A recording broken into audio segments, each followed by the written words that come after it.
I'm Bob Spinozzi. And I'm Geoff Hall. And once again, where in Westford is it? We're going to talk about the Paul Revere Weathervane. Yeah. Paul Revere Weathervane. Right now it's on top of the Abbott School at 25 Depot Road.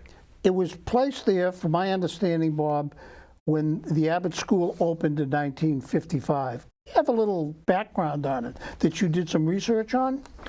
When the school was built, this is the Abbott School now, in 1955, as Westford Academy, Mrs. Lowell Chapin offered to give a memorial gift to honor her son, PFC Hasbrook Fletcher, who had died in an automobile accident on Route 110 2 years earlier. Mrs. Chapin found this weather vane on a barn on Tenney Road. It is thought to be the original weather vane made by Paul Revere for the first Westford Academy that was built in 1794, and it's now, of course, the Westford Museum. You're going to talk about this a little bit, but I believe we understand that Paul Revere was out here because his son went to Westford Academy. Well, Paul Revere had quite a presence in Westford. The weather vane, it's interesting, you know, I'm not sure that was ever verified that weather vane actually, you know, it was on a barn on Tenney Road. How did they get to the barn on Tenney Road and back? So I don't know how accurate that story is, okay, with the weather vane. I do know that Paul Revere had quite a presence in Westford. If you go to present-day Westford Academy, when you walk in, it's called the Bell Lobby. And the bell that you see there was cast by Paul Revere. It was the fifth bell he had ever cast. Apparently, he was just getting into this, the bell business. That bell came cracked in 1809. They had melted it down and recast it. And they had quite a history after that, Bob. Oh, by the way, Paul Revere's son, his youngest son, John, the last of Revere's 16 children, entered Westford Academy in 1799 and studied under John Abbott.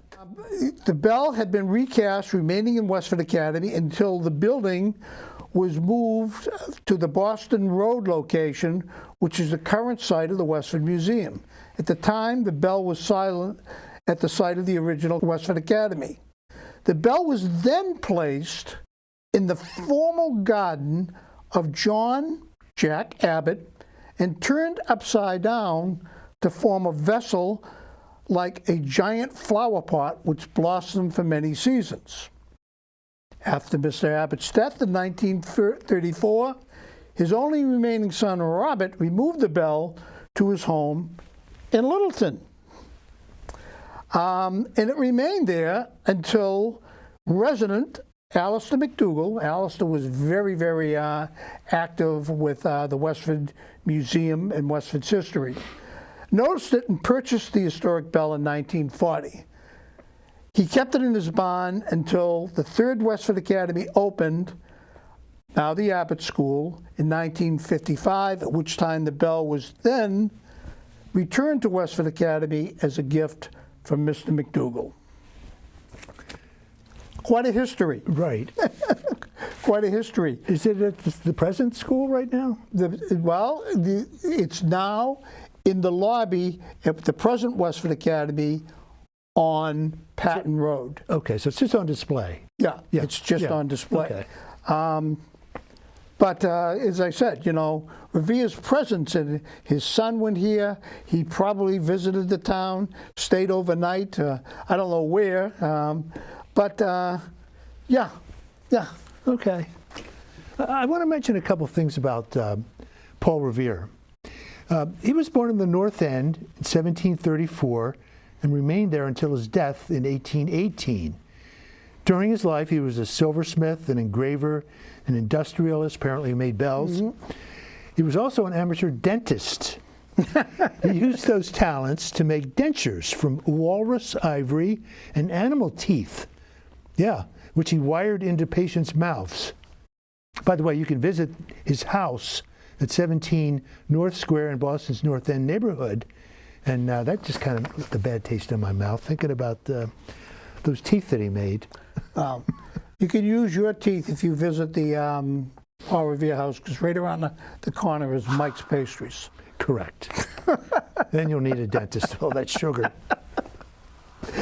Bob, interesting, as I said, Paul Revere, when you make the connection there, it's really quite something. Another interesting part of Westford's history. That I certainly didn't know about until we started researching. And it's funny because those who walk into the lobby are there, you know, when you find out that it acted as a flower pot and things like that. Yeah, quite a history behind it. So that's it. Paul Revere. Thanks for watching.